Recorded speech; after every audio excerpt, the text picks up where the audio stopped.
nous avons un jeune qui a participé à un forum international qui s'est passé au Maroc, à Agadir, il faut le dire. Il est venu avec un trophée. Nous avons bien voulu l'accueillir sur ce plateau pour parler un peu de ce forum, qu'est-ce qui s'est passé là-bas et qu'est-ce qui a valu également ce trophée très très important. Lui s'appelle Mbaye Madi Désiré, il est le président de l'association des jeunes arc-en-ciel pour la stabilité sociale en Afrique à Djassa. Bonjour Désiré. Oui, bonjour. Bienvenue. Merci. السلام عليكم. السلام عليكم. اهلا وسهلا بك في حلقتنا اسباس حنانا. Ok, شكرا كثير. عفوا. Alors, Désiré a assisté à un premier forum, il faut le dire, premier forum international de la jeunesse africaine. Le forum qui s'est tenu je crois, le 26, 27 et 28 septembre 2019 au Maroc, surtout à Agadir, comme je l'ai dit tantôt. Et il a pris part en tant que représentant des jeunes. Voilà. Donc, il va nous parler brièvement de ce forum. Et puis ensuite, j'ai son trophée ici, qu'on aura le temps également de savoir plus. Voilà. Donc, Désiré. Alors, comment vous êtes arrivé à prendre part à ce forum? Ok, merci beaucoup. Tout d'abord, je remercie beaucoup Electron TV qui est ici la vision du futur. Et le futur, ça se prépare dans le présent. Donc ici, vous savez que nous avons un moyen de communication très très efficace de nos jours, qu'on appelle l'Internet. Donc grâce à ces moyens de communication, l'Association des jeunes arc-en-ciel pour la stabilité sociale en Afrique a noué des partenariats d'abord avec la Fédération des organisations de la jeunesse de la Côte d'Ivoire. Et après cela, ce partenariat nous a aidés aussi à être aussi en connaissance directe avec les Marocains, de leur association Forum pour le développement et la coopération Sud-Sud, Sud-Nord. Donc c'est suite à ça que eux, en tant qu'Africains, en tant que jeunes, ils ont aussi décidé d'impliquer d'autres pays dans l'organisation de ce forum jusqu'à la réalisation. C'est dans ce sens que Ajassa a été partenaire. Et moi, en tant que Mbaye Madi Désiré, j'étais aussi le point focal des FDC ici au Tchad. C'est dans ce sens que nous avons eu la chance, et j'ai eu aussi la chance de participer au nom de la jeunesse et au nom de l'association des jeunes arc-en-ciel pour la stabilité sociale en Afrique. Voilà, alors Désiré, la question que je vais poser, c'est que quelle est l'importance de ce forum et surtout son impact pour la jeunesse tchadienne? Ok, merci beaucoup. L'importance de ce forum, c'est qu'on a compris quelque chose d'important entre nous-mêmes les jeunes. Aujourd'hui, beaucoup de jeunes africains sont en train d'accumuler des expériences, surtout en milieu associatif. Et ces expériences dépendent des partenaires et des institutions. Et de deux, tout ce qu'on a appris, si aujourd'hui on a eu la possibilité de prendre des décisions ou bien de faire quelque chose, on sait que telle chose, on peut le faire avec amour et patriotisme. On sait que telle chose, on nous a montré le chemin qu'on devrait le faire. Donc, ce qui nous a beaucoup permis, on a posé beaucoup de questions. Surtout des questions comme est-ce que les jeunes sont nés demandeurs d'emploi ou bien est-ce que les jeunes sont nés créateurs d'emploi? Et la question d'emploi dans chaque pays africain, c'est une question qu'aujourd'hui, dans ce forum, on a nommé une question d'humanité. Parce que pour quelqu'un qui étudie et arrivé à un niveau, il n'arrive pas à faire quelque chose, il n'arrive pas à avoir une possibilité, ça devient maintenant une question d'humanité. Donc, toutes ces questions-là, on a eu la chance à répondre. Et il y a aussi des interrogations. On pensait que c'est ici seulement au Tchad, mais c'est partout en Afrique. Il y a telle que la question... Pourquoi les jeunes veulent plus travailler avec l'État qu'au lieu de travailler avec les sociétés privées? Ça a été démontré selon les réalités de chaque pays. Tel qu'au niveau du Maroc, eux, beaucoup plus les sociétés, c'est les sociétés familiales. Donc les gens privilégient beaucoup plus la famille et les jeunes n'ont pas beaucoup accès. C'est comme ça que tous les jeunes veulent aller travailler au niveau de l'État.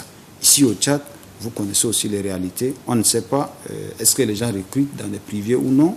Donc, chaque pays a aussi ces réalités-là. Maintenant, on est revenu un peu plus loin sur l'aspect de la culture. on a compris que les Africains, certains Africains sont en train de négliger, sont en train de bannir même leur culture.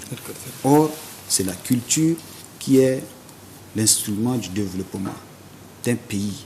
Quand les jeunes s'investissent dans le football, quand les jeunes s'investissent dans la musique, quand les jeunes s'investissent dans le cinéma, quand les jeunes s'investissent, ainsi de suite, ainsi de suite. Et l'exemple des États-Unis a été aussi remis à ce point.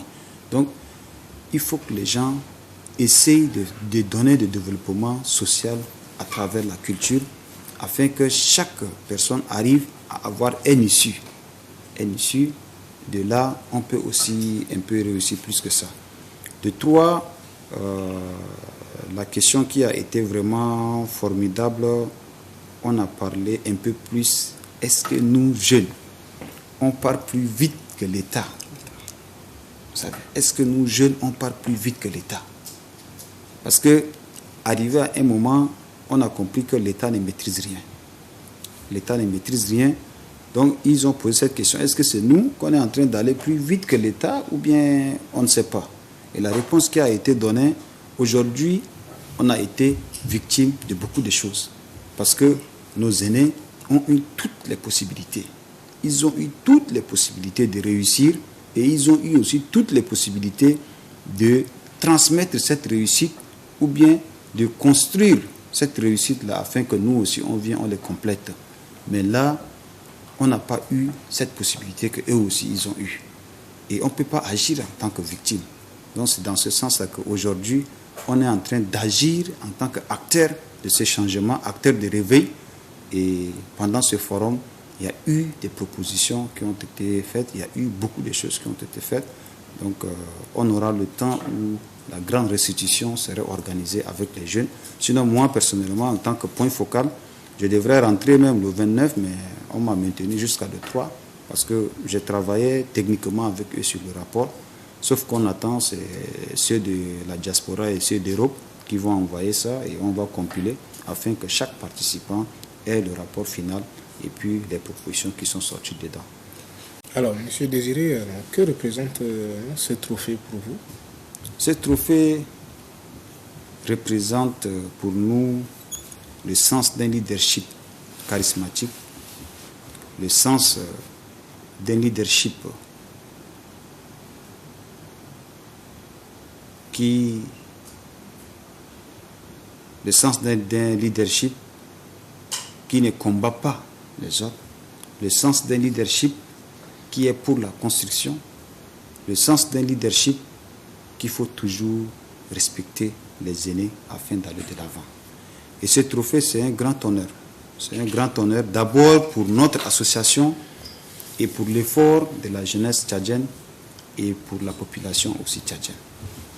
Malgré qu'il n'y a pas de millions derrière ça, mais c'est un honneur.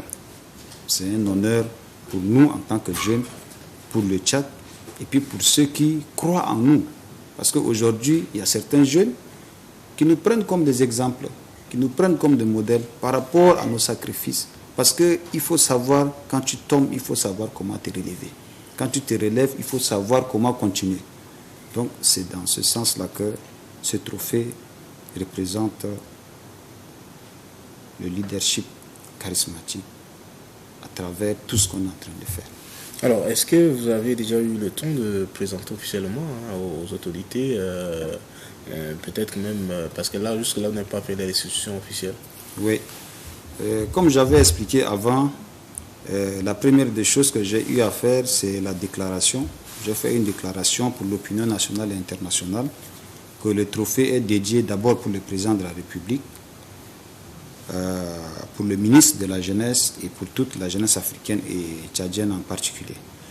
Et là, je pense que la déclaration a été réalisée le vendredi 11 et une demande d'audience de présentation du trophée a été introduite déjà au cabinet du président de la République. Et le président est en voyage, si à ma bonne connaissance, il est encore en voyage. Donc, si le président revient et qu'il trouve ça important et qu'il trouve que la jeunesse tchadienne est en train d'aller de l'avant sur le plan international, parce que ça fait partie de ses sacrifices.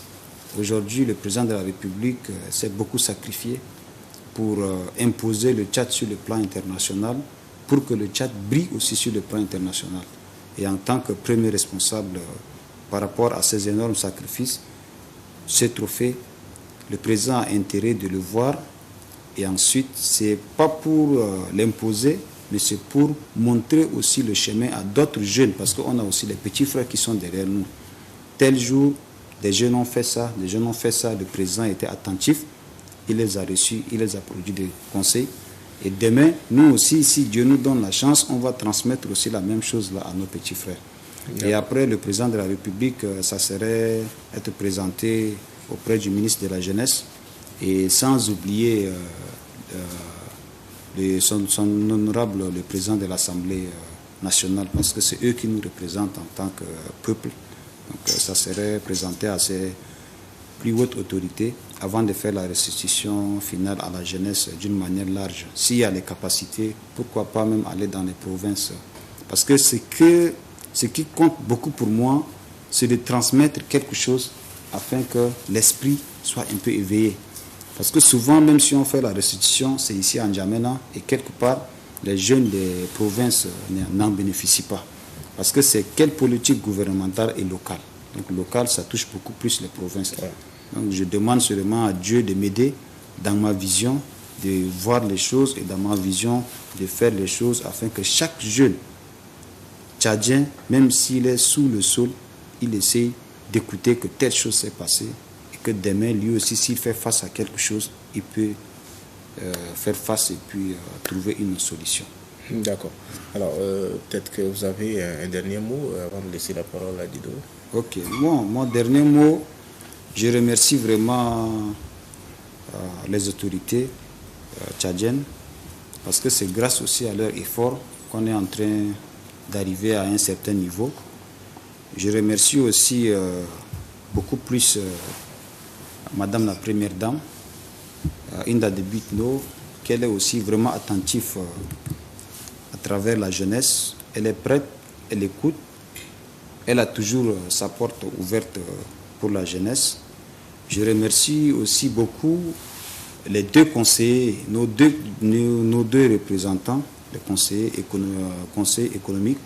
Il y a M. Borgogoto et Yacoub Sougui.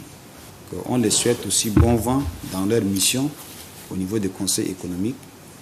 Je remercie tous ceux qui continuent à me soutenir, tous ceux qui continuent à croire à ce que je suis en train de faire, tous ceux qui ont la confiance envers ma conviction, envers ma vision. Et je ne peux pas aussi oublier Electron TV, en la personne du directeur Djegolta Armand, que nous sommes toujours à ses côtés. Nous le suivons aussi de près. Si on n'a pas les capacités pour l'aider autant que ça, tout ce qu'on a, c'est de lui dire aussi merci, d'être toujours aux côtés de la jeunesse qui réfléchit, de la jeunesse qui ne baisse pas les bras pour que le pays avance. Merci, Kidou.